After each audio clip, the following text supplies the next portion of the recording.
You're listening to Opera Box Score. Let's get ready to rumble! Wherever you are, however you're listening, it's America's talk radio show about opera. It's Opera Box Score. I'm George Cedarquist, joined this week by Oliver Camacho and Weston Williams. All right, we go inside the huddle with John Brancy. The counter baritone joins us from London, where he's reprising his role as the artisan collector in George Benjamin's Picture a Day Like This. He tells us how that role was customized to his freakish abilities and why we shouldn't limit ourselves to just one way of singing. And then Lisette Oropesa, who makes her lyric opera debut next month in Daughter of the Regiment, takes a free throw on the other Donizetti role that brought her career to international attention. Plus, in the 2-minute drill, what year is it? According to a North Carolina classical radio station, it's 1950. Make sure you subscribe to our podcast on Spotify. You click follow on Apple Podcasts. You hit that plus sign. You can always send us a voice memo or email us your hot takes, mailbag at operaboxscore.com, or you can even just record your thoughts using the You Got Something to Say page on our website, operaboxscore.com. Hey, however you contribute, you're going to get an OBS beer coaster, an OBS lapel pin, and the all-new #1 OBS fan foam finger, just for sharing your own hot take. Yikes. Oliver Camacho, Yikes. Good. It's just so much merch. I just overwhelmed by the merch. So much Oliver, merch, it's scary. Welcome to October, everyone. Oh boy, already Oliver's not overwhelmed by the merch. I'm actually really excited about today's show because we can sort of rely on some great interview content, and that's always an easier lift for us trying to produce a show every week. And, you know, Lisette Oropesa was a huge get for us, so we're thrilled about that. Mm-hmm. Awesome. And John Brancy is coming back to talk about this role that he created that is capitalizing on something that only he can do, apparently. So we have lots of content for you, that people to meet, people to hear. And thanks to our new website, you can actually watch a video that I referred to in the little free throw with Lisette Oropesa right at operaboxscore.com. Technical competency on this podcast? I know. I've never to you, heard of such a Weston. thing. You know. I'm doing my best over here, George. So Oliver, I'm just kind of looking at our notes for the show. Here's the note for Sports Talk. Travis Kelce and Taylor Swift gay TikTok. I understand about half of those words. So I don't know. This is hilarious. You may or may not have heard that Travis Kelce, is that his name? Travis for the Chiefs? Is that his? I would have said Kelce, but Kelce. I'm not a big Chiefs fan. I think it's Kelce. Yeah, may or may not be dating Taylor Swift. She showed up in his player's box twice now, and is been seen with Travis Kelce's mother. So gay TikTok is all excited about this, relationship because Travis Kelce's collab, yeah. Because Kelce is a very handsome guy. He's super charismatic too, and he's great with media. And all the gays are coming out to give each other pointers on what football is. So there's been, I've been seeing all these videos come through about what does a quarterback do? What does a running back do? It's learn about football so that you can, be aligned with Taylor Swift. Do we have any single Barry hunks waiting in the wings to get that Taylor Swift bump in our opera houses? That's exactly what we need. We need Taylor Swift to be interested in an opera singer so that people can take interest in opera. It's a brilliant idea. Fabulous. Let us talk some opera. Huddle up. Let's go inside the huddle. We talked to baritone John Brancy with his collaborator, pianist Peter Dugan, back in 2018 when they were... Oh my gosh, has it already been? Oh, whoa. When they were touring their program, A Silent Night, A Memorial and Song. They are still regular collaborators, and they are still like peas and carrots, really good friends. But now John has this really incredible role that was created for him by composer George Benjamin. The opera is called Picture a Day Like This. It's so good. It premiered at Aix-en-Provence in July. John had a chance to go home for a couple of weeks, and then he went back over to Europe, and he's now reprising the role at the Royal Opera House through October 10th. So if you're listening to this and you are near London, you should go check it out. We'll talk about exactly what John does in this show that makes it so unique, but we can hear just a couple of seconds of it right now. So the role of the artisan, it goes all the way from a low B flat in the baritone range to a high soprano E natural. Here's a clip from a recent performance at the Aix-en-Provence Festival, which shows you the entire range.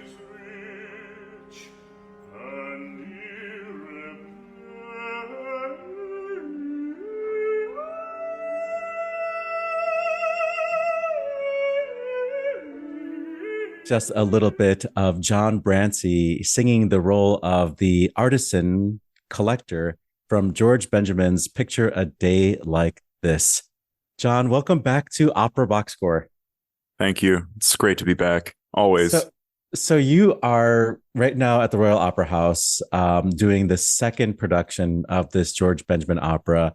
It was just broadcast on the WFMT radio network. I finally got a chance to hear it. It is so strange. What is? I mean, it's not difficult to listen to, strange, but it feels like nobody else will ever be able to sing this role beside you. Is that by design? Well, George wrote it for me. You know, I was sitting with him. We were working on it over a year ago, and essentially, you know, we started experimenting with my voice and what I could do on the baritone repertoire that we explored and worked on, which was like Ravel's Don Quixote and Mahler's Lieder eines fahrenden Gesellen, and even like Dichterliebe and stuff like that. But then we'd given like a little family recital for his friends and family that came over that night for dinner. And we never got to touch on this part of my voice. So I like made it a point to be like, George, I think I should come back the next day and we should, you know, you should interrogate me about my voice.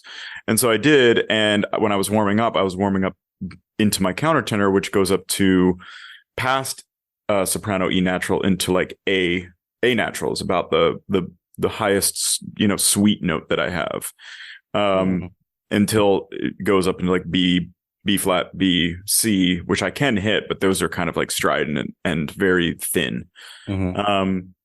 And he just we like to use the word gossamer around here. We don't call people's voices thin. Gossamer. I feel like the Brits would be into that word for this. I would definitely see that in a critical review somewhere.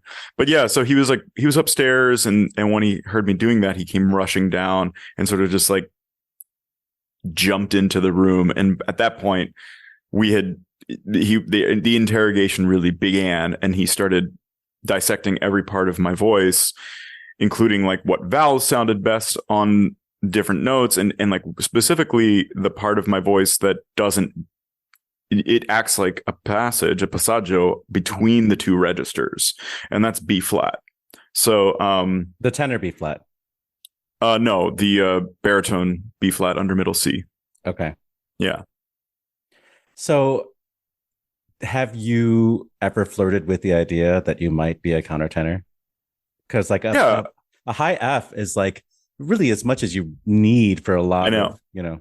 I know. Well, I mean, now I kind of officially have sung countertenor professionally. Like that's what's wild about this gig. It's like, they're called counter baritone though. I'm a counter baritone. It's true. And like, that's the whole thing is, so I'm going to tell you a story. And I guess this is like the first time I'm going to publicly tell this story. But when people have come out on the show before, so exactly. Well, I'm coming out as a counter baritone, okay. But originally, like when I first started applying for schools and, you know, doing the whole high school into college situation for singing, I had no concept of, you know, what Fach was. I just understood that I was singing and I was enjoying it and it was fun. And I really enjoyed singing both. baritone repertoire and some countertenor repertoire. And I think at the time I had sung the Chichester Psalms, Bernstein's Chichester Psalms, the countertenor part, in a high school production of it with orchestra. And I had also sung, I think, like a John Rutter Requiem solo that was meant for like a boy soprano that I ended up singing in addition to the baritone solo. So I did both of those things in advance of me like auditioning for schools. So with that in mind, I just like added it to my application for all of the schools that I auditioned for. And the only one that asked me to do it was Curtis. So they asked for it in the preliminaries, and I got called back, and they asked for it then too. And it was Romeo Ben. I was about to say Caro Nome. That's not what it was. That would have been pretty impressive if you could sing that. Yeah, well then it would have been like no doubt. But so it was Caro Romeo Ben, and it was fun. And when I did the callback for Curtis, you know, I don't know if you know anything about those callbacks, but basically it's the person who's making the decisions and at the time, and all of the graduate students, and I think basically all the students that are actually in the school are sitting in this room with no light, and you're just like blasted with light on stage, and you're being, again, to use the word, interrogated. And so I sang Caro Romeo Ben, and he was basically like, we'll take you as a countertenor. And this is Curtis. This is like my home city where I grew up, Philadelphia, where both my parents are from. I mean, that's an amazing thing. It's also free. And I was like, well, I love singing baritone. Can I do both? And he was like, do you know anyone who does both? And it was kind of like, it was left there. I never heard from them as to whether I got in or not. And wow, because you wouldn't commit to being a countertenor. Yeah, then in that moment. And are we shaming Curtis right now? I just interviewed Amanda Majeski like a minute ago. I am actually. Okay. Yeah, it's kind of, I will say that it, like, for a young person who specifically, I didn't have parents who were musicians. I was with my choral director. He was playing piano for me for my audition. He was like appalled by that would even be like a consideration. And just for it to be such a immediately intense and toxic scenario where that, like, because you can't make a literal hairline decision. How old were you roughly around this time? I was 18. Okay. Yeah. 18-year-olds don't know what their fog is. I'm sorry. No.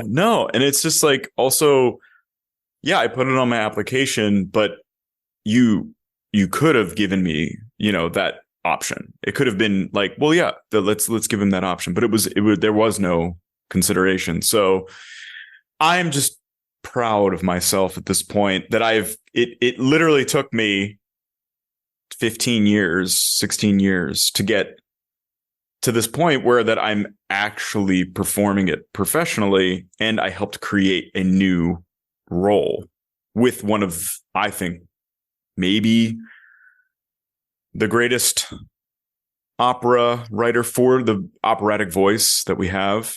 One of maybe the best. Living composers, yes. Yes, living. Yeah, okay. Because I think Verdi might have something to say about that. So yeah. No, it really is incredible, and I think as this opera makes the rounds and people hear what you're able to do in it, people are gonna start talking. I feel like we are in this new era where gender and voice type is becoming blurry, and you see, which is an amazing era, because it's like it is an area of the art form that has not been fully explored. Mm-hmm. And we have all of these other things that have been fully explored, and they're so categorized and so dictated and so clearly delineated, the lines, Mm-hmm. But this is an area where it becomes ambiguous, and that's interesting. Yeah. That could spur and birth new things. Well, and we have singers like Michael Spires, who, is now able to sing, both as a baritone and a tenor, but also is finding in Baroque repertoire roles that capitalize on, both registers. And we have these countertenors now who are no longer feeling prohibited to go into their chest voices. Like, I think, the early days of countertenors singing, it's like, how dare you use your modal tone? Like, you broke the rules. Like, why do we care? That's exciting. Why do we care? Yeah. Exactly. It's like, well, I think a lot of that generation that was sort of so rigid and so, in their own ways, not to criticize them that much, but in their own ways, kind of caught and captured within the confines. That's a lot of C words of, and they're conservative too. So yeah, exactly. In the confines of their conservatism, they're literally like held inside of this box. And, for the longest time, that was probably really important and useful to ensure that the art form would remain intact. But now with the internet, honestly, like, and our ability to like Google any singer from the past, in like major singers from like well into or way back before, like 100 years ago. Yeah, like seriously, before 100 years ago, like at the turn of the century, we can literally get the earliest recordings at our fingertips. So we don't need people to be as conservative and dramatic about the box, the specific, parameters. But also it's creating a freedom for composers to know that there are singers like you out there who have this ability to do, these extended techniques and still keep beauty in their tone. And it makes me wonder, have you gotten on Barbara Hannigan's radar yet? Because it seems like you'd be a perfect match for some of the things that she likes to do. So I finally saw her perform, and it was at the Barbican. It was Barbie at the Barbican, basically. That's what it was like. I hadn't seen the movie Barbie yet, and I was like, oh, is this? I guess this is good. This is good. This is Barbie. This is the classical music version of Barbie. It was really amazing, actually, and it was a really beautiful, intriguing, powerful, dark program. Fleur Baron, shout out to Fleur, mezzo soprano, was singing Wo bist du Licht by Claude Vivier, who is a 20th century Canadian composer that I'd never actually really heard any of his music, let alone live. And it was a really intense piece. But we met afterwards, and she was lovely, and we hit it off, and we started talking about, what could be possible. She's extremely busy, as you probably understand. But I think, at some point in the future, that would be a lovely collaboration. And I think a place where I would feel so comfortable going even further with this type of exploration.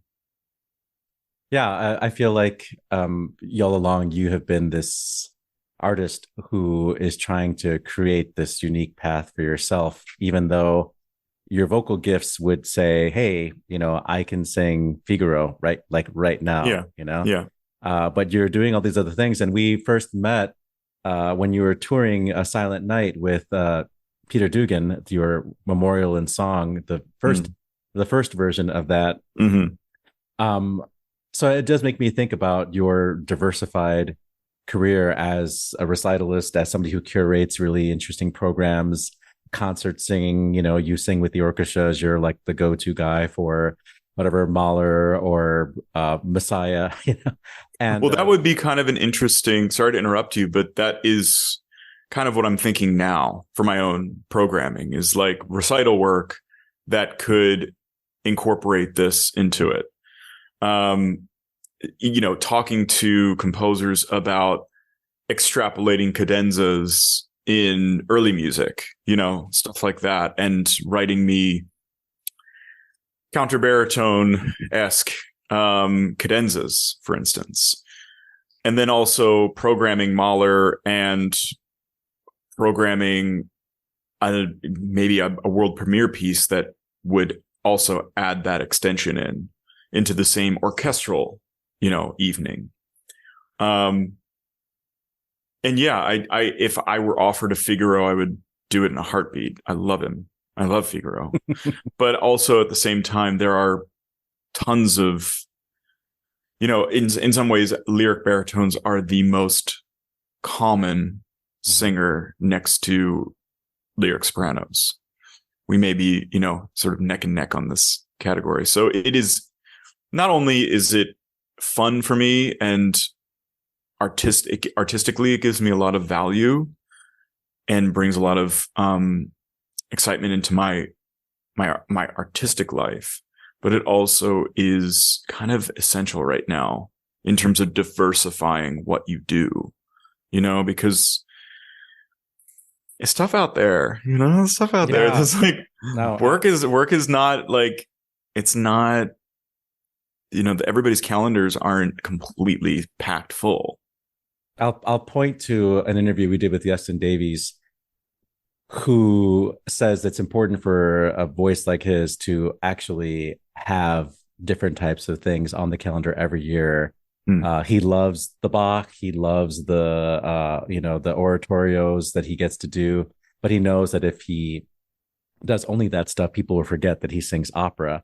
But he also knows that if you sing opera a lot, you're like in a cave for like 6 weeks with rehearsals and productions, and then people forget that you also love to sing recitals and that you're ready to do a B minor mass, at a drop of a hat. So you have to keep your career, you have to keep all those paths sort of going, so you can actually fill up your calendar with things that are good for the pacing of the year. Like, I think that the singer season, like you've been gone since May, singing this role. And it must be hard to be away from home, to be away from your loved ones and your cat. I don't know what you've got kind of you've got going at home, and yeah. Get into the routine of like going to the gym and like feeding yourself well, like have to set yourself up in an apartment every couple of weeks and like try to figure out where to buy, kale,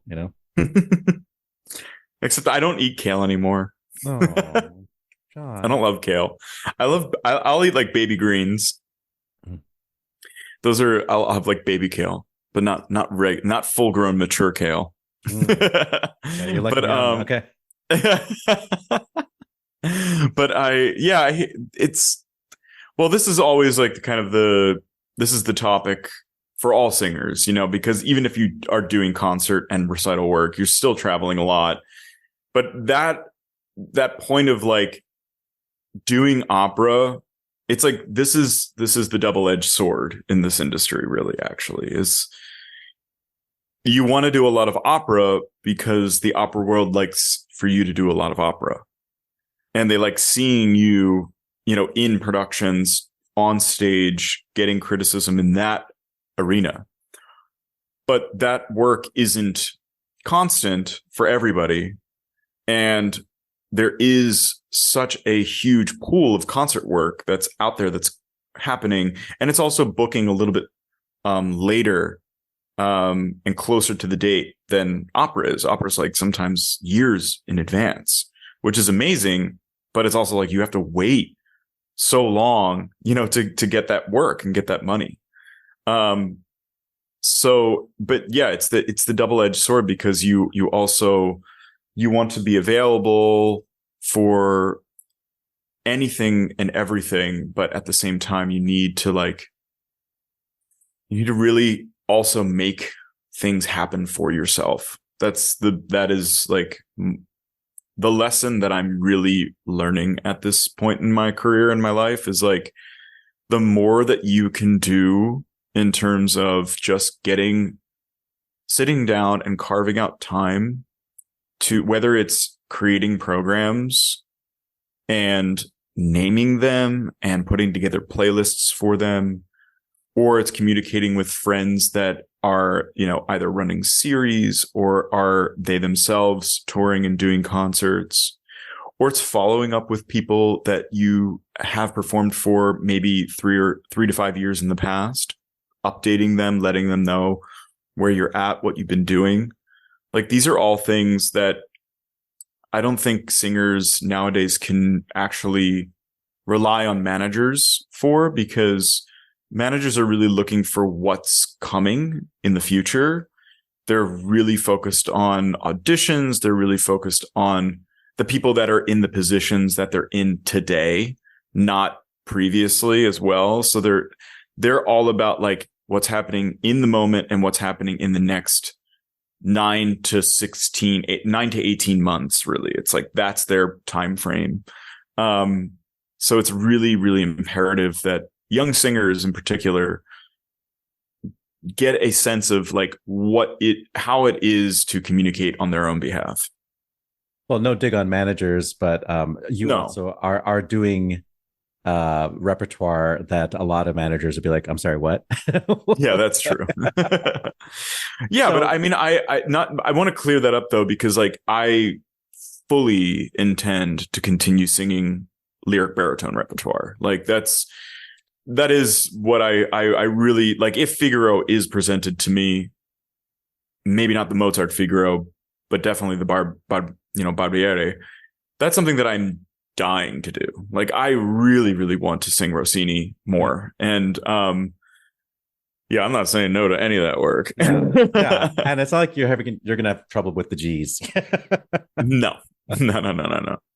So just to add one more level of complication to what you do already, you now sing for the Rangers.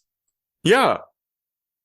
I don't know if that's complicated. I think that's more of like, the thing that I find so thrilling about that opportunity is it is an audience that's entirely and completely outside of classical music, that knows me by name and loves when I sing the national anthem operatically, because I don't do it. I have no essence of pop singing whatsoever in my version of it. And it's really actually from my experience with the Silent Night Memorial programs and going around to military academies and actually having sung the anthem for the military multiple times. And their response was kind of inspiring my version of it. And it's fully a cappella, but I imagine what it would sound like with an orchestra behind me, because it has this kind of, specific tempo that I take in the beginning, middle, and end. Yeah. But I mean, right now it's a very good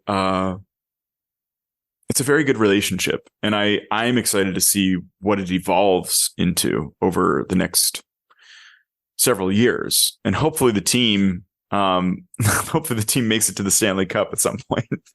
That would be that's up to them though. And lastly, you did reveal to me that you're from Philadelphia, and maybe Yes. you have some Philadelphia allegiances, even though you're singing from New York. Yeah, I feel like I'm like Dr. Jekyll and Mr. Hyde kind of right now. It's like Dr. Jekyll in New York, and then Mr. Hyde in my Philadelphia Eagles. Kind of. These are my two teams.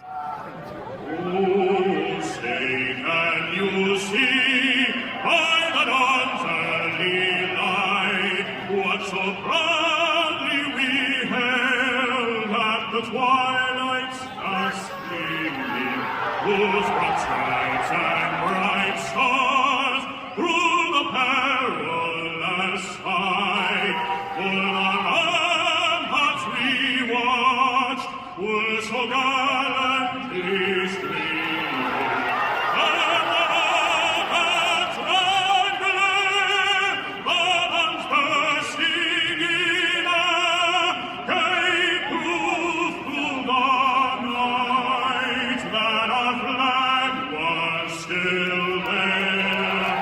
Oh, sailors, that star-spangled banner yet wave.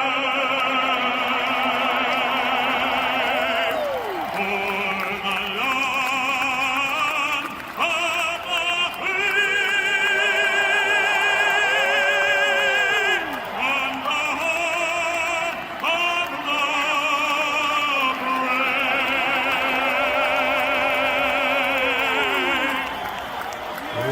ladies and gentlemen, John Brancy. So he's singing at Madison Square Garden, baby. That is a rowdy crowd. Oh. You can't tell if they're like enjoying it or if they're like excited about it or if they want him to stop. But that takes some concentration to finish the national anthem while all that ruckus is going on. Get to the fighting. Classic Philly. Classic New York, you mean, Weston? Oh, yeah. Oh, no, I'm not, all the Philly fans are going to come out and kill me after I said that, huh? Yeah, exactly. The Frank Luzies of the world. It's all New England, am I right? So right now we are in the final week of the 2023 China Open in Beijing, and it looks like we're going to get a Carlos Alcaraz and Daniel Medvedev final, which that's my pick for the two men to make it to the end, which will be a rematch of the semifinal where Carlos Alcaraz lost, making way for Novak Djokovic to claim his 24th Grand Slam. I pray to God that Carlos Alcaraz can keep his form and annihilate Daniel Medvedev. Medvedev is a great player. I don't dislike him. Actually, he's really funny, but he is a dream crusher and he deserves to be crushed. Is it on, do you know if it's on hard court or what surface Beijing is on? Yeah, they play on hard court. My point is, I'm part of I did some pub trivia the other night, and I thought that grass was the slowest surface, but it's clay apparently. Yeah, clay is slower. Yeah, I didn't know that. I learned something. Yeah, grass is actually a pretty fast surface, to be honest with you. Not as fast as hard court, though. No, but I think like the grass, it doesn't bounce as high as hard courts. This has been the tennis hour with Oliver Camacho and George Cedarquist. We're literally hearing about grass growing. All right. Let's move on. Make sure you subscribe to our podcast again on Spotify. You click follow on Apple Podcasts. You hit the plus sign. Free throw. Our second interview today is none other than the great Lisette Oropesa. If you've been listening to Opera Box Score for a couple of years, you'll remember that Matt Cummings and I did a TKO on the Mad Scene from Lucia. And, one of the rules was we can't pick Lisette Oropesa. And it was because around the time that we recorded that, everybody was talking about this performance from 2018 from Madrid.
Years ago, we did a TKO, which is when we pit singers against each other in the Mad Scene of Lucia. And the rules were you cannot pick Maria Callas, you cannot pick Joan Sutherland, and you cannot pick Lisette Oropesa. So we ended up with. Oh my God, I'm dead. We ended up with Edita Gruberova, young Gruberova, and Anna Moffo. And Anna Moffo won. The judge was conductor Anthony Baresi. He's Italian. So Anna Moffo won because her Italian is better, I guess, But for me, I mean, I love Anna Moffo, don't get me wrong. But for me, I love Anna Moffo. Yeah, just the technique. I think that people don't think that Gruberova's voice was beautiful. And I get that it was very silvery and very narrow sounding, But to me, like what she was able to do, the phrasing, just like breath control and Yeah. Are you kidding? Gruberova had the control of an absolute genius, like the control of an absolute gifted, like, I know it's hard. I get it. I get it. That raw beauty that Anna Mofo's voice had aesthetically. Mm-hmm. I get it. But I don't think Gruberova's voice was not beautiful. I love Gruberova's color. I love that silver metal color. I think that's stunning. Stunning. There's a power in there, a core power in there all the time that's like very, very hot. It's like a hot fire. I love it. Yeah, it's like a laser sometimes. Yeah, I love that. I think that's phenomenal. So when you think about how long she sang as well. Sorry. No. Yes. We were just talking on my paying job about your Lucia debut at Teatro Real. I did want to ask you if you can say it in a way that's maybe just very real. Like, what did that mean to you to like get cast in that production and for that production to explode and for everybody to like pay attention to what you were doing over there in Spain, covered in blood. Covered in blood. Well, I owe a lot of the success in that production to two things. Number one, the cast was really amazing. I mean, it was Camarena and Ruczynski. So I couldn't have asked for a more exciting people, and Raimondo was Roberto Tagliavini. I mean, these are people that are brilliant bel canto singers that are phenomenally gifted, and so they brought a lot of star power to the entire thing. It wasn't just me. I was actually felt like very much like the debutante, even though I had sung Lucia before, and actually Camarena was making his debut as Edgardo, which was exciting. But I owe a lot of the success to the production to that, and I owe a lot of the success also of the production to the audience, because in Madrid, Oliver, the audience is so passionate about opera and so vocal in their support for any things that they like, things that they don't like, whatever it is, they don't just politely clap. They go crazy. And I think because of their passion and their appreciation for what we were doing, it made all of us bring our level up higher. Because we were also pleased that they were with us and they were happy with what they were watching and they were supporting us. And I think anytime a singer gets in front of an audience like that, yes, the audience absolutely can help an athlete feel like supported. Just feel like there's something, there's love there. That they're with you on every phrase. Yeah. Oh yeah, that they love you and that they're cheering, literally cheering you on. I mean, it's a real thing. It is a real thing. I can't tell you how many times when I've run races, the audience, that the people, the spectators that are there cheering you on, going, "Good job, you're almost there," or "Good job, you got a long way to go, but good job, you've come this far." Those people they give you a boost. They give you a boost. You're not performing in a vacuum. I mean, you're not performing in a room with no one in it. You're performing in a room full of people. Like a COVID concert on video. Exactly. I know. Well, that was one of the hardest things during the pandemic, was when if we got to sing at all, you sang in a room with no one in it. And a lot of us realized, wow, what a difference this makes with no public. Like, it's just so hard to put it forward, because the opera is meant to be, it's a back and forth, very much. You poured your heart out in that Royal Opera House, whatever that was, where you sang Amina, and like you just sang for like 16 minutes straight, and then you hear no applause at the end. There's nothing there. I know. And we were struggling because it was so distanced. I mean, the entire orchestra was spread out across the the hall. They had removed the seats, and the orchestra was spread out into the platea, into the actual seats, and then the conductor was all the way in the back of the theater. So I felt like I was singing in an amphitheater with nobody in it. It was quite odd. But just to close the loop on the Madrid Lucia, and I think it makes sense because I think if you say the audience is really that knowledgeable, that's what when I go to hear Lucia, or when I go to hear like a bel canto, a big cabaletta, big aria, I know all the phrases. I know exactly, what the historical ornaments have been, what the historical cadenzas have been. And when somebody surprises me, great. When somebody I could tell is running out of air, okay, I'm with you, But just to think that with a scene that's so well known and has been interpreted by the greats, to have the audience just there with you, supporting you and wanting you to sing each phrase. And I want people to watch this video because I think you feel the energy even in the video from the audience of them just being so excited about what you're doing. Yeah. And when you get up on the chair and you finish your last note and you just hold and you take it all in. Like I get emotional when I watch it. It's like you really accomplished something, and the audience was there to witness it, and everybody said this was a special night. We got to hear this thing today, together. You must have felt that way when you were on that chair with your hair in your eyes and like sticky. It was incredible. And even the day that the performance that we sang the sextet, and they asked us for a bis, for an encore of the sextet, and we're all laying there.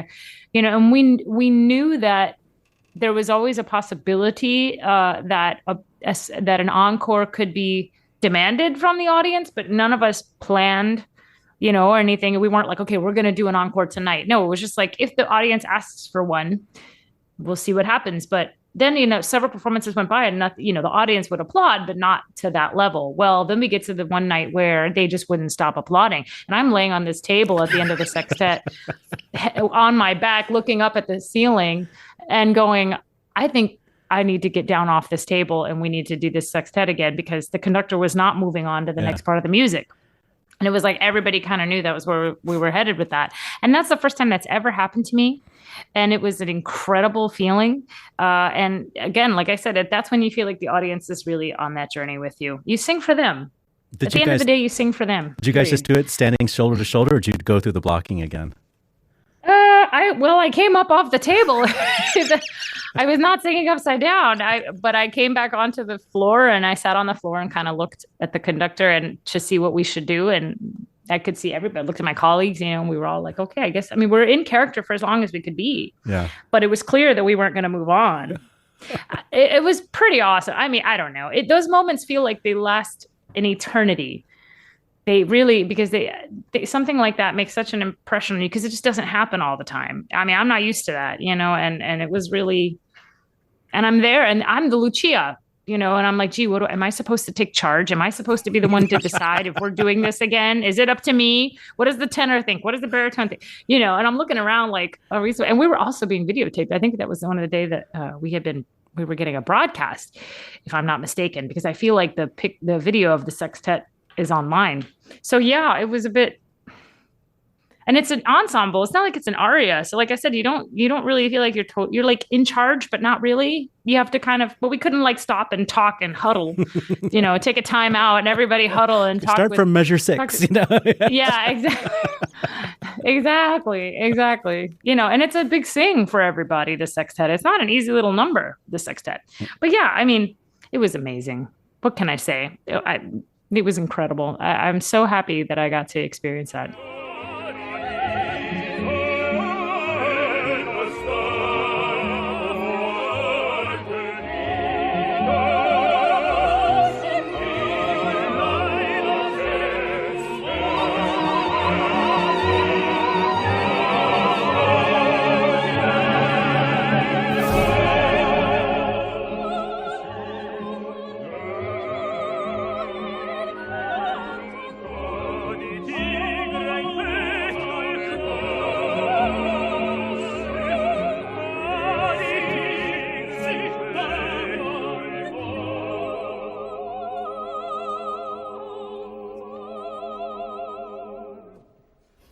Aspedia non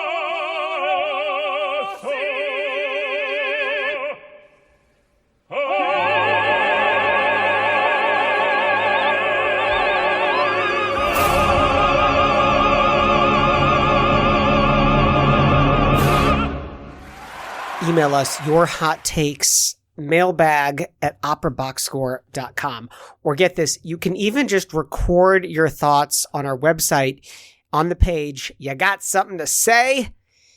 The website, operaboxscore.com. We've had 2 phenomenal guests already on the show, and now we've got a phenomenal 2-minute drill. This just in, the 2-minute drill. All right, listen up. Here's everything you need to know about what happened in Operaland this week. A classical music station in North Carolina is refusing to broadcast new Met operas over, quote, inappropriate content. In a letter to listeners, WCPE General Manager Deborah Proctor asked for feedback on the decision to not air modern, discordant, and difficult music, and to not broadcast adult themes and harsh language, especially in English. Other objections in the letter include the quote-unquote non-biblical depiction of the Nativity in John Adams' El Nino. Philadelphia Orchestra members have rejected the current final offer from management only a week after the first was voted down by the musicians. The American Federation of Musicians has also filed an unfair labor practice charge for management's negotiation tactics. Said union president Ellen Traynor, Philadelphia Orchestra has failed to respect the bargaining process for months. We believe that management's actions have not only been disrespectful, they have also violated federal labor law. Arts Council Wales announced that a number of artistic organizations, including Mid Wales Opera, would not be offered multi-annual funding. Quote, obviously, we will be considering our next steps over the coming weeks, said Mid Wales Chair Gareth Williams. This will, however, be a hammer blow for the young artists who gain invaluable career development opportunities from working with us, as well as to audiences in towns and rural communities who have few, if any, opportunities to experience live opera. Hey, way to pull an Arts Council England, Arts Council Wales. Cleveland Institute of Music professor Carlos Kalmar has entered a leave of absence 2 weeks after students staged a sit-in in protest, calling for his resignation after his Title IX investigation was dismissed. CIM said it would not comment further. Conductor Joanna Malwitz has been awarded the Order of Merit of Germany for her contributions to the arts, education, and democracy. Malwitz made her Salzburg Festival debut in 2020 conducting Così fan tutte, making her just the 3rd female conductor at the festival, which is in Austria, not Germany. Meanwhile, Spanish soprano Maria Bayo was awarded France's Ordre des Arts et des Lettres, a distinction that rewards excellence in the arts and lettres, as well as contribution to French culture. In trade news, the Berliner Staatsoper has announced that Christian Thielemann will take over as general music director next September. The company has been without a leader since Daniel Barenboim stepped down earlier this year for health reasons, having led the company for 3 decades. Calgary Opera has appointed a new general director and CEO, Sue Elliott, who begins her tenure in November. Across the pond, Welsh National Opera general director Aidan Lang announced that he will step down at the end of this year, and Eduardo Strasser has been appointed principal conductor and music director of Norrlandsoperan in Sweden. On the disabled list, Chicago Opera Theater announced that due to a family emergency, baritone Nathan Gunn won't perform in the monodrama Soldier Songs by friend of the show David T. Little. David Adam Moore will step up for the performance, which you can see if you listen to this podcast the day it drops. And on this day, October 2nd, birthdays include Gilda Dalla Rizza, born in 1892 in Verona. She was Toscanini's favorite Violetta, and Puccini wrote the role of Magda and La Rondine for her. In 1933, French conductor Michel Plasson was born in Paris. Also in 1933, French baritone Guy Chauvet was born in Montluçon.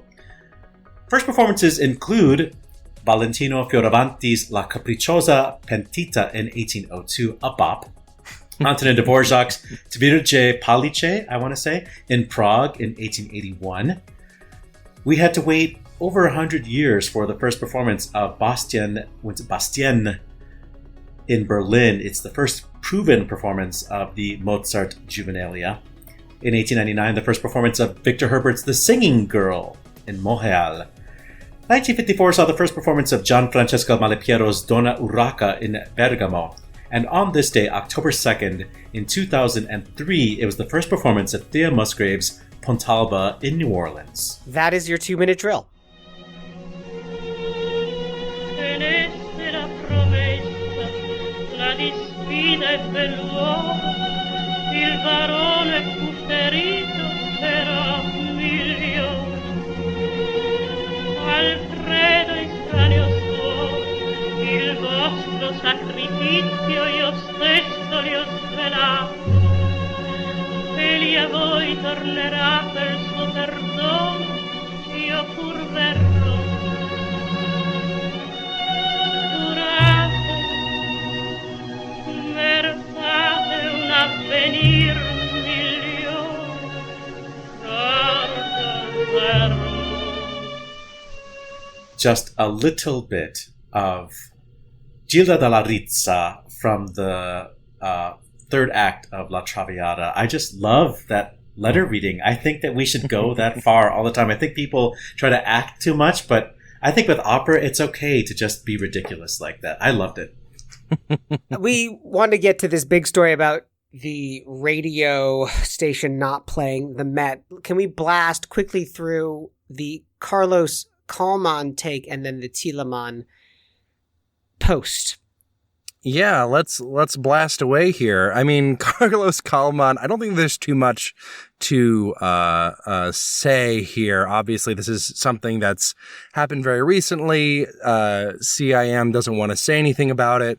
But I know somewhere Ashley Hargrave is yelling to the heavens, "I told you so." She has been our sort of oracle at Delphi for all of these abuse stories that keep coming out, and she has only hits, unfortunately, and she never misses. But she doesn't occasionally miss an episode, and that is the case tonight. So I just want to thank Ashley Hargrave. You're great. You're right. Keep doing what you're doing. Let us know when the next development in this story will show up, please, so we have something to talk about. As for Christian Thielemann taking over in Berlin, it seems to make perfect logical sense. It's very German. I'm not quite sure who else very German. would have been on the list, right? Like, he's an acclaimed Wagnerian. He's coming from Dresden. He's 64, right? So he's got many a year ahead of him. It's so logical. Well, they're different generations. I think there's actually 2 generations that separate them. They have an age difference of about 16 years, so that's one generation. Gen Z Christian Thielemann. Yeah, exactly. But they say that Thielemann and Barenboim had a rivalry. I don't know if that's still going on, but Thielemann did assist Barenboim back in the day. And I don't know if their conducting styles are that different, but maybe they're just too similar. I mean, I want somebody who knows like the German conducting world to like please comment, get your foam finger, and tell us what the difference is between Thielemann and Barenboim. I know that Thielemann is like a big Bruckner guy, and I think of Bruckner as being one of the most. I'm going to get canceled for this. I think it's so boring. Bruckner music is just like, please. I mean, that's what I like you're some going of to his get core music, canceled but, for. I agree. I don't want to get into my rant about Bruckner, but I do think you're absolutely right about Thielemann. I think this is a very similar choice stylistically. I think, in terms of personality, who knows? I think they both kind of have a reputation for being a little bit bully-ish as conductors. Right, they're both very old school, but they come with a lot of like the history that, one that the Europeans really like about these sort of big, like, stalwart conductors that everyone knows and has heard. It's not a very exciting new choice, but it's, it's exactly the choice that I expected them to definitely make. In the alpha male mold, It is a solid choice. It's the choice that the Berliner Staatsoper needs, because it's been in this period of flux between COVID, personnel changes, budget problems. So they want just like a really firm hand on the tiller. Of course, Thielemann, the general music director at the Deutsche Oper from 97 to 2004. So he, has those sort of administrative chops, knows the repertoire. This seems to be a very straightforward decision. And he speaks German. He actually speaks German. Not like that Gustavo Dudamel trying to make everything Spanish. Exactly. So before we get into the other main story of the show then, so a classical music station in North Carolina refuses to broadcast a slate of Met operas because they're inappropriate. You sort of have to start with the letter that Deborah Proctor, who's the general manager of the radio station, kind of sent out to a large portion of their subscribers, right? It was like 10,000 people, I think. Yeah. This is a very wild letter. It actually went out end of August, but kind of, just circulated among the listeners for a while and then really popped up on Twitter in a really big way in the past week. There is a guy that I know. I don't know if he's listening to this, but he works in classical radio, and he sent it to me. Okay. And so I saw it before it hit like the big news, before it got on Opera Wire, before it got on NPR. I was like, oh crap, I can't, we got a scoop. We're going to talk about this in the next episode. And then just in the course of a couple of days, it totally exploded. And, it made NPR, which is, for something like this to become like a topic and for all these, reactions to it.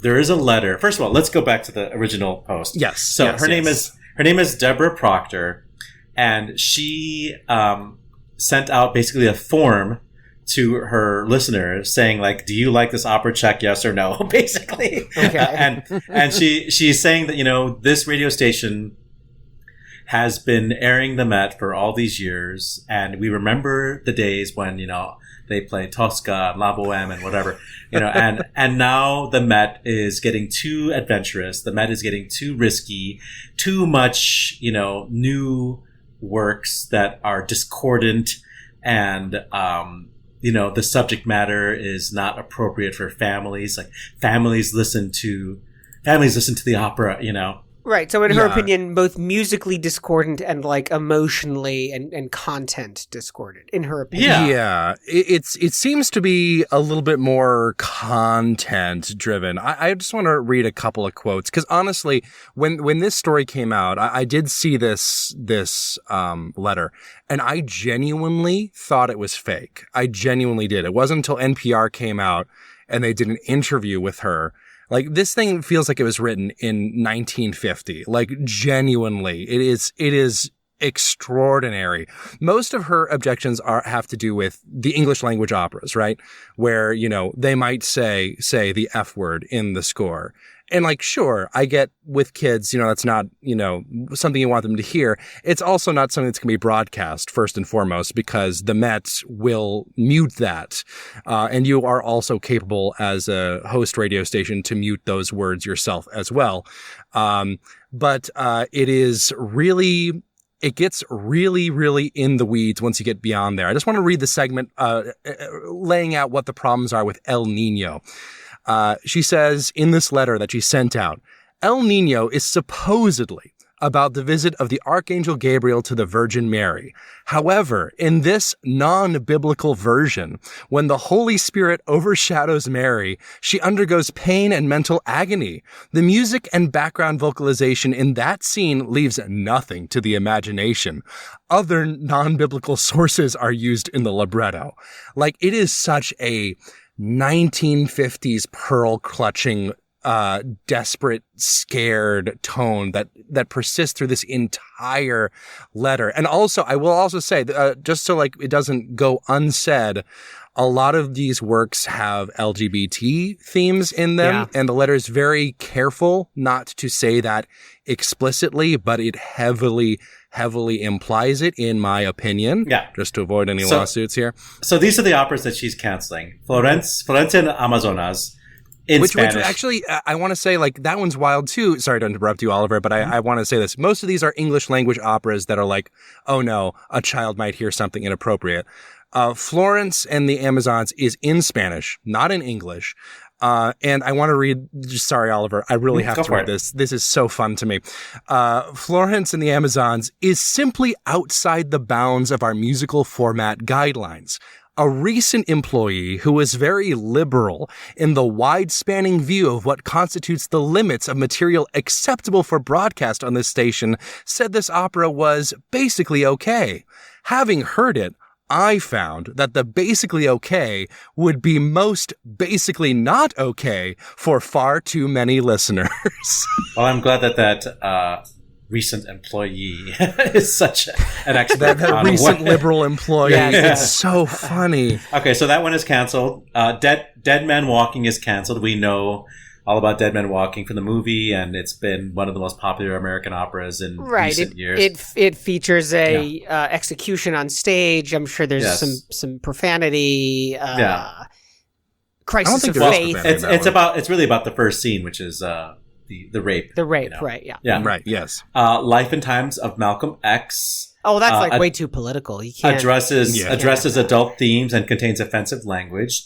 Great. Fire Shut Up in My Bones. Adult themes, and basically it doesn't say it, but gay. No, it doesn't say it anywhere, but gay. Yeah. Yeah. We already talked about El Nino, and then The Hours, which is complaining about its cancellations, complaining about suicide and suicidal ideation.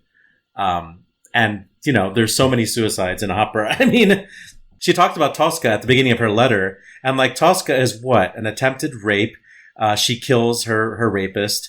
And then she watches her lover die of a political execution, and then she commits suicide. Well, it is, and so let's look at the other broadcasts. Of course, that would include Carmen, who is about a soldier in sexual thrall to a Roma woman who stabs them to death. Turned out about a bloodthirsty princess, and the opera starts with the beheading. Madame Butterfly, which is about a Navy officer impregnating a 15-year-old girl. And Tannhäuser, enough said. It is truly when I read this, I'm like, this is everything wrong with classical music, right? This is the caricature of what popular media thinks classical music listeners are. And seeing it in real life was genuinely, I've been too much in this, little, this space of all of us, mostly on the right side of history, I hope, kind of. You're in your new Chicago bubble. You're away from your. I am, and it was just so wild just to see it all written down in the year of our Lord 2023. I want to point out a quote from the NPR interview that they did with Proctor. And apparently at one point during the interview with NPR, she broke down in tears and said, I have a moral decision to make here. What if one child hears this? When I stand before Jesus Christ on Judgment Day, what am I going to say? Look, I'm not gonna mock a woman about her faiths or belief, but I will. But I will mock an individual by assuming that lots of people listen to your radio station. Listen, if you come across a child today, I guarantee you, ma'am, they are not listening to the FM dial. Okay. So it's highly, highly unlikely that a child is scanning through to try and find something to listen to, and it most certainly won't be the Met broadcast. That's actually I didn't even think about that. Like, what child has a radio? Yeah, that's completely true. Like there is no even when I was a kid, I wasn't listening to the radio unless my parents turned it on, and by very definition, if I was in the room, it was something they approved of, and I think that anyone would do this, anyone who would just turn on something like that would be like, oh, this is the one with the gay people in it. And if they're homophobic, they turn it off. You don't have to worry about. And also, I will say they give little synopses at the beginning of all of these operas. Speaking as, a former child myself who listened to the Met broadcasts, even if you don't speak the language, you have it spelled out for you in English before the show begins. Exactly. Look, the Met has this down to a fine art form, a well-oiled machine. It is going to do content warnings. It is going to give guidance. It is not just going to throw content out onto the air like this. And there are still FCC regulations. They're not going to broadcast. Yes, of course not. Of course not. No, of course not. Now, and again, so here's the thing, right? On this show, we don't criticize people. We criticize their choices. We criticize their behavior. And to Ashley's point, she says, what bums me out the most is that Deborah Proctor is actually a radio pioneer badass. She got her FCC radio license before her driver's license. She founded the station as a woman in the early 70s, and she built the station's transmitter by hand. WCPE is one of the first radio stations to broadcast over the internet. Ashley goes on, she says, look, sorry, Deb, you're absolutely on the wrong side of progress here. Stop weaponizing free public art in the already nauseating culture wars. Well, that's a great way to wrap that up. We will add a rebuttal to our show notes that you can read from Celeste Headley, who is related to William Grant Still. I'm not sure. Yes, I believe so. Oh, cool. So she's a granddaughter of composer William Grant Still, and it's an excellent rebuttal. But I think we basically covered this. It is embarrassing, and like Weston, I'm sorry that you are finally. It feels like I'm back in Alabama again. Understanding what it's like to be in a minority, but I tell you, at my other job, I see communications like this all the time. And Do I you have to really? deal with these people. Yeah, I have to deal with these people all the time. But usually you don't hear it in quite this explicit terms from the person in charge of the station, you know? Exactly. Let's wrap it up. Good call. Bad call on Opera Box Score. Time for good call, bad call to wrap up the show this week, starting with Oliver Camacho. I forgot to thank Lyric Opera's PR team for putting me in touch with Lisette Oropesa. There will be a full interview with her on my other platform. You know what that is. It's a radio station, not in North Carolina. And since we're talking about Lyric Opera of Chicago, I have to say congrats to the cast and crew of Flying Dutchman. I heard some not so favorable reviews of this, so I was kind of like, all right, whatever, I'm going to suffer through this. But I really enjoyed it. It was great. Yeah, I thought that the set design, I forget who designed it, but it's a Christopher Alden production. But it's like a ship, and it's on stilts, and the stilts are not evenly lengthed. So there's this giant rake from stage right to stage left. Yeah. And I don't know how those people deal with that rake. Yeah. I mean, it's literally, I don't know, maybe it's like 30 degrees or 25 degrees. Like to be doing that for 2.5 hours, that's got to be tough on the ankles. And I mean, the cast was categorically good, but man, Tamara Wilson, F me, like she did not hold back. And she sounded so good throughout the entire show. And when it was time for those big notes, she did not disappoint. Man, she set them up. Like she knows exactly how long she needs to like take a breath and then deliver. And they were there. And they great. They nailed you to the back of your chair. They were awesome. So great. Weston Williams. I have a late good call. And, you know, sometimes, you know, I know we have a lot of listeners, you know, life gets in the way. You might miss an episode or two, and then we'll reference something, you know, a few months later, and you're like, oh, I don't remember if I actually heard that episode. Well, don't feel too bad about it, because I just finally got to the Matthew O'Coin episode we did, like, 3 years ago now. I was walking through a bookstore, and I happened upon O'Coin's book, opera. I think it's called The Impossible Art about opera. And I realized I hadn't listened to Eurydice. And then I was like, oh yeah, I haven't listened to the show since I was in it. And I had like a little O'Coin day where I re-listened to the episode. Lovely. I listened to Eurydice. I started reading the book, and it was all of it was really good. I mean, like obviously the best part was our podcast, but Matthew O'Coin is just so talented and well worth, you know, checking out again if you've let him slip to the back of your mind as I had. That's my good late call for this episode. Ashley's got a good call saying congratulations to local Chicago storefront company Third Eye Theater Ensemble on a solid storytelling in their final production ever of Giancarlo Menotti's The Consul. Special shout outs to Mary Govertson as Magda, Melissa Arning as the secretary, Jennifer Barrett as the mother, and Lee Fondeng pulling double duty as the secret police officer, and Mr. Kaufner. Bad call from me to wrap things up. So the Chicago Bears went 0-4 on Sunday, losing to the Broncos in the last closing moments of the fourth quarter. Now they play on a short week with their next game just 5 days later on Thursday night this week at Washington, who are 2-2. It is very, very possible that this Bears team could be 0-8 halfway through the season.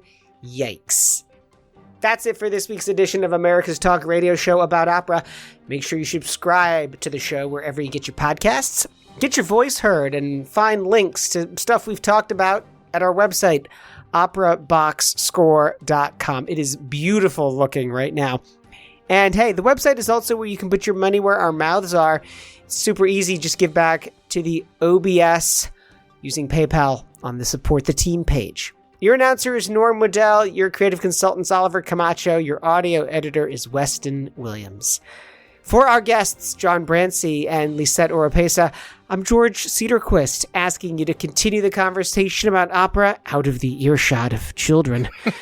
We're back with an all-new show next week when we plan to talk to bass baritone Luca Pisaroni and young Helden tenor Robert Watson. Plus, you get more opera headlines, more hot takes, and more facht up baritones. Join us.